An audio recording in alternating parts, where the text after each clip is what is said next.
Kita jumpa lagi pada part 3 sesi 2, yaitu pengetahuan dasar pompa-pompa di kamar mesin, juga kelanjutan dari sesi pertama, pengetahuan dasar permesinan di kapal. Bagi Anda yang belum mengikuti sesi pertama pengetahuan dasar permesinan kapal, Anda boleh cek, dilihat di link deskripsi di bawah ini. Demikian juga untuk season kedua tentang pompa, part 2 and part 1. Kamu bisa lihat di sana. Sebelum kita masuk ke part 3 yang merupakan penghitungan kapasitas pompa torak, saya mengingatkan jangan lupa klik subscribe, bell, dan like. Oke, kita masuk ke part 3 tentang penghitungan kapasitas pompa torak.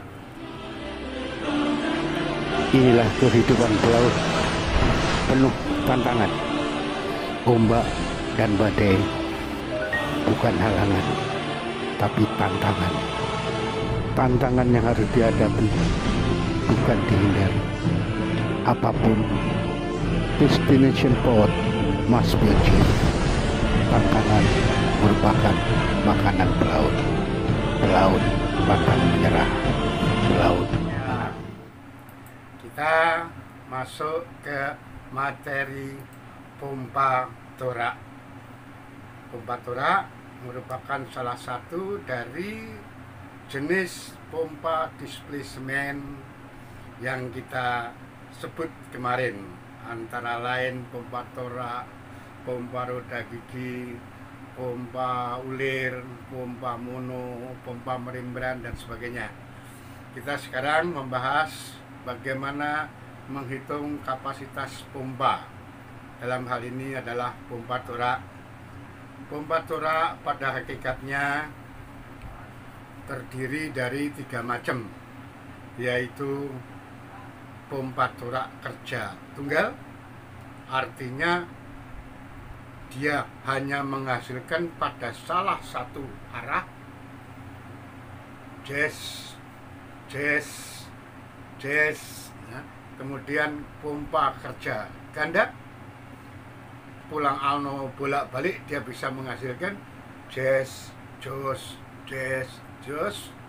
Dan yang ketiga adalah pompa kerja, pompa torak yang bekerja secara diferensial. Dia juga bisa maju dapat, mundur dapat, tapi ada kelainan dikit. Oke, kita mulai dengan pompa torak kerja tunggal. Anda perhatikan ciri dari pompa torak kerja tunggal, dia mempunyai sepasang klep atau katup non-return, katup isap dan katup tekan atau katup buang, suction valve and discharge valve.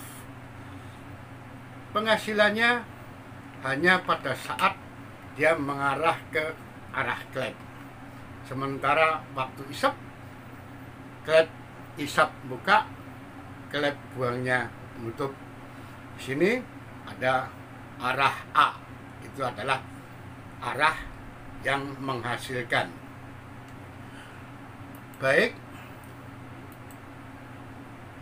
volume cairan yang diisap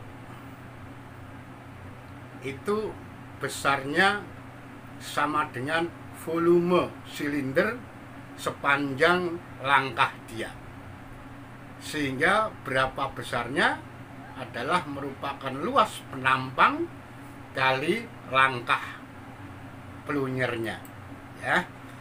Luas dalam desimeter persegi, kemudian langkah dalam desimeter.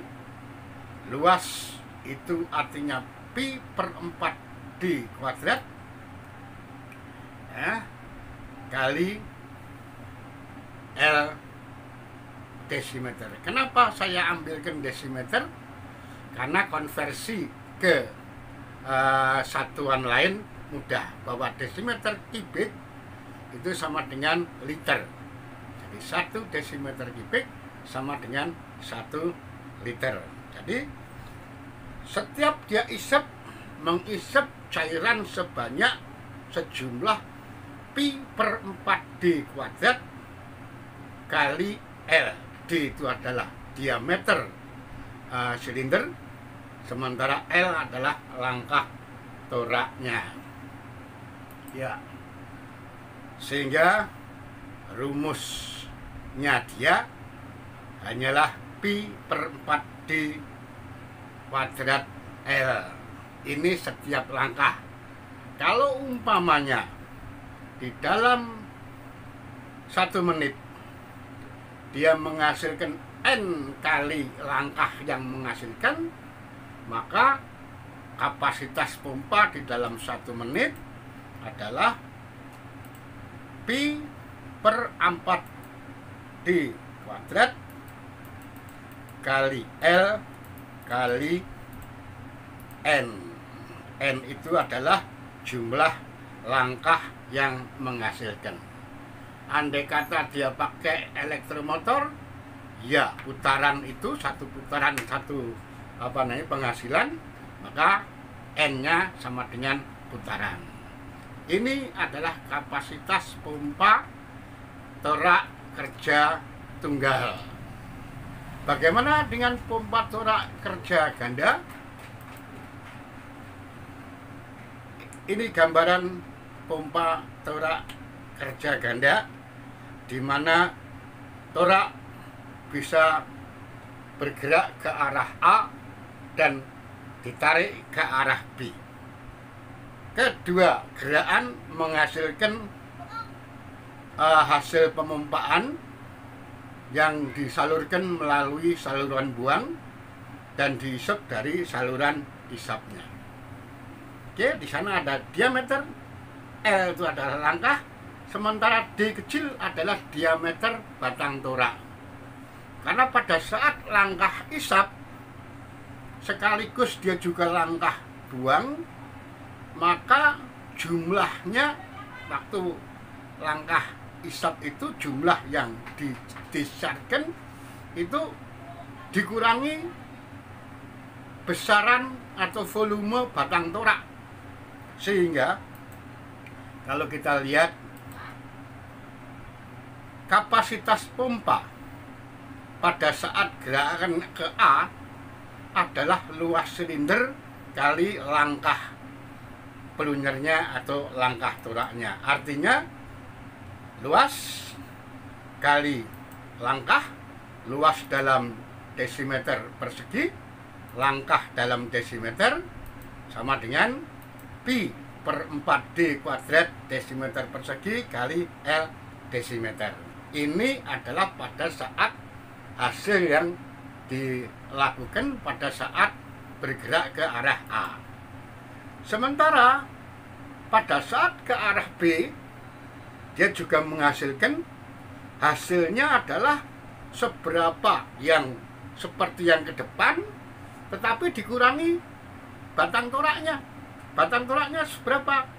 Pi per 4D. D itu adalah diameter penampang melintangnya batang torak kali L. L-nya sama karena gerakan panjang langkahnya torak sama dengan panjang langkahnya batang torak, L-nya sama, sehingga hasil keduanya apabila dalam 1 menit dia menghasilkan kesono dan kemari, maka hasilnya adalah jumlah yang ke sana ditambah jumlah yang ke sini.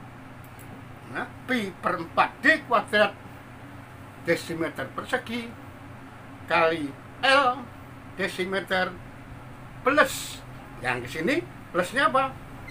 Pi per 4D kuadrat desimeter persegi plus kali L desimeter dikurangi batang toraknya minus pi per 4 D kecil kuadrat desimeter persegi kali L desimeter persegi, sehingga kalau ini dikurangi, dijumlahkan, maka hasilnya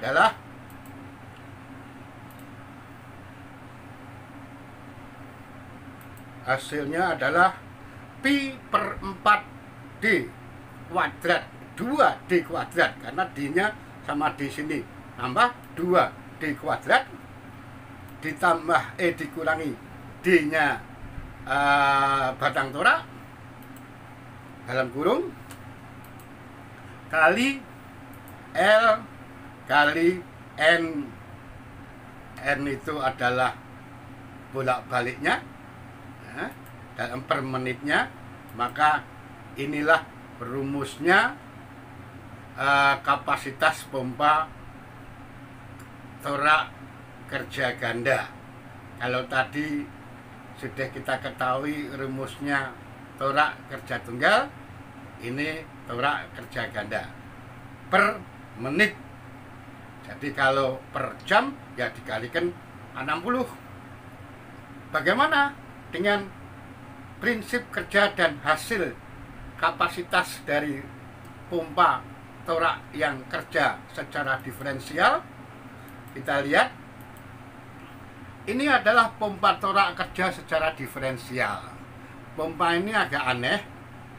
Kalau tadi konsisten, kerjanya cuma ke sana tok dengan satu pasang klep. Yang kerja ganda ke sono dapat, ke sini dapat, konsisten, klepnya 2 pasang.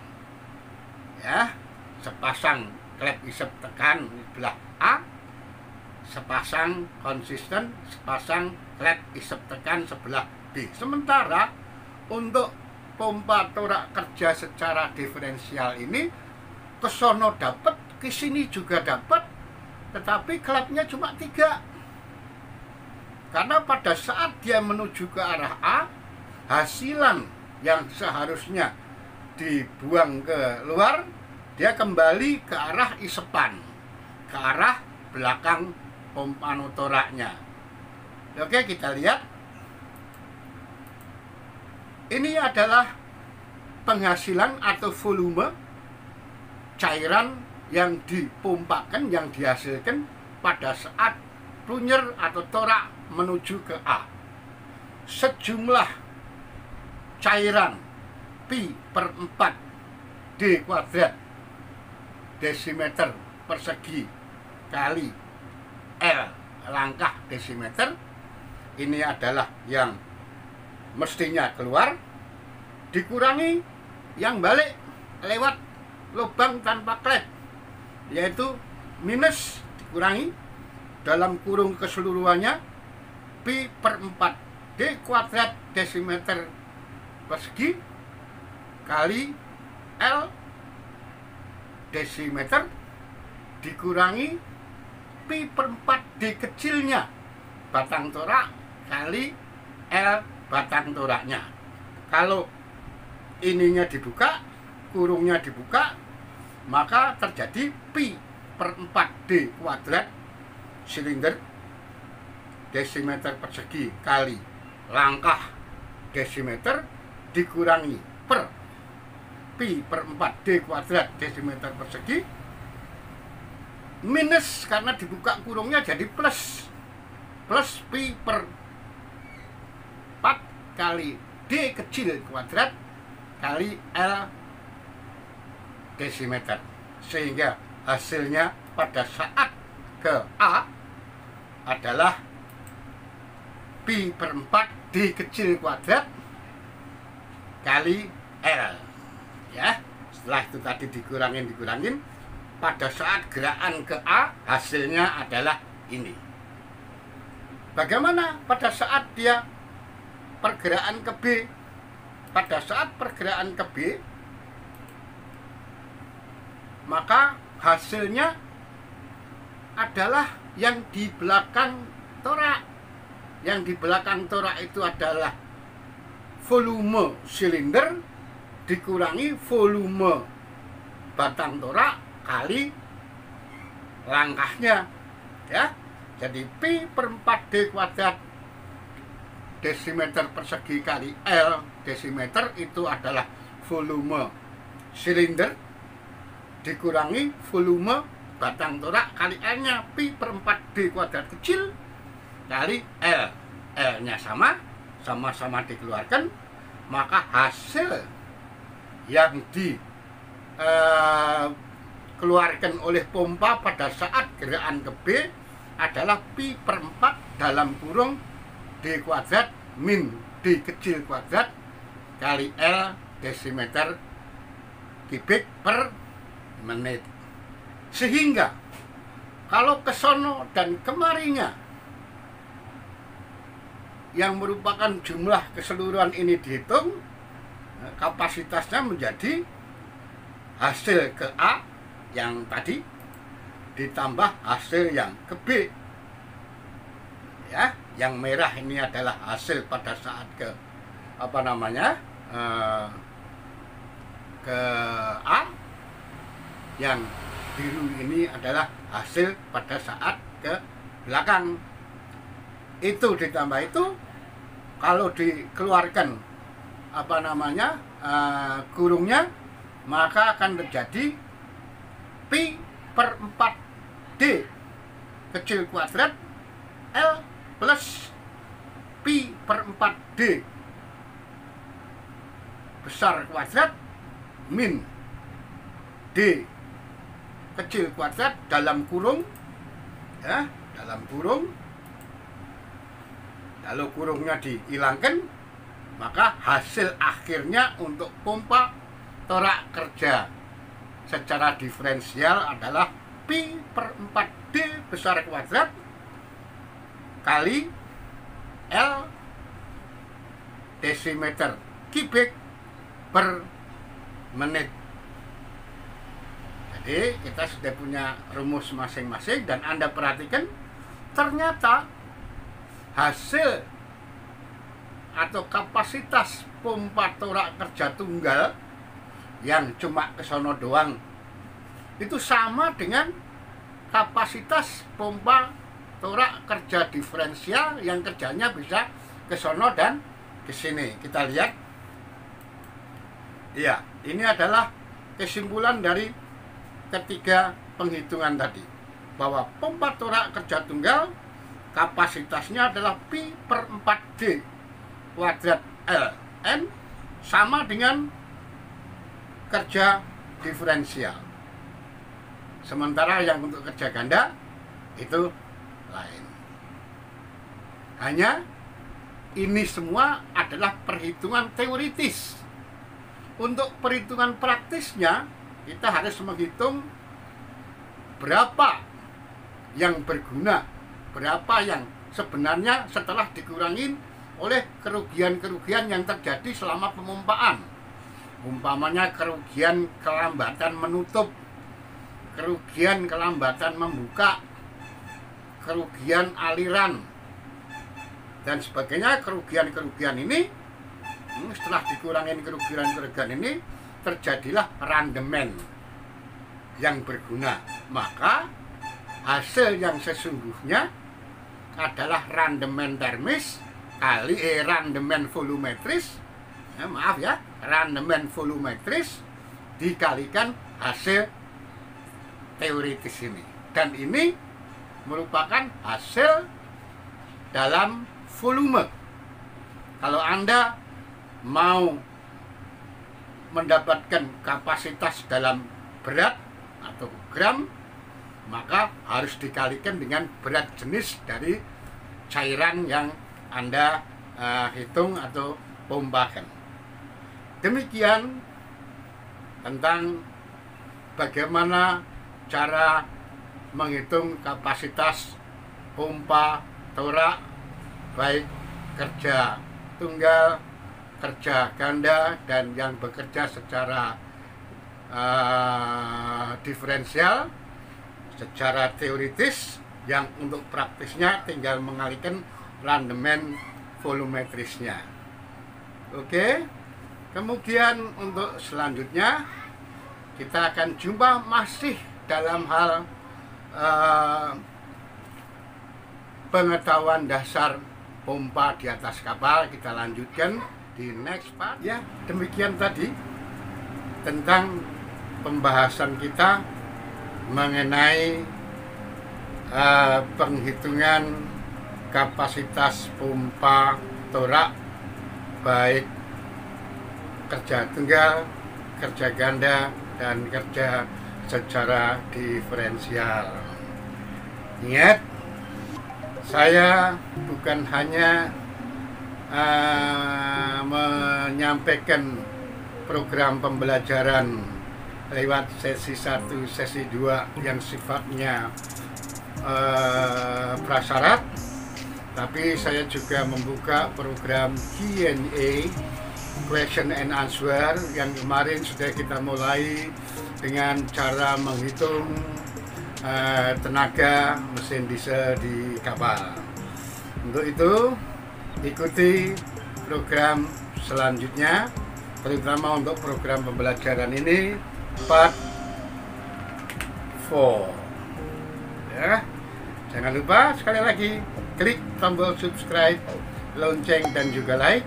Dan kepada Anda yang ingin komen, silahkan komen atau langsung tulis di direct message Instagram saya yang alamatnya juga di bawah ini. Sampai jumpa di kesempatan lain. Sukses.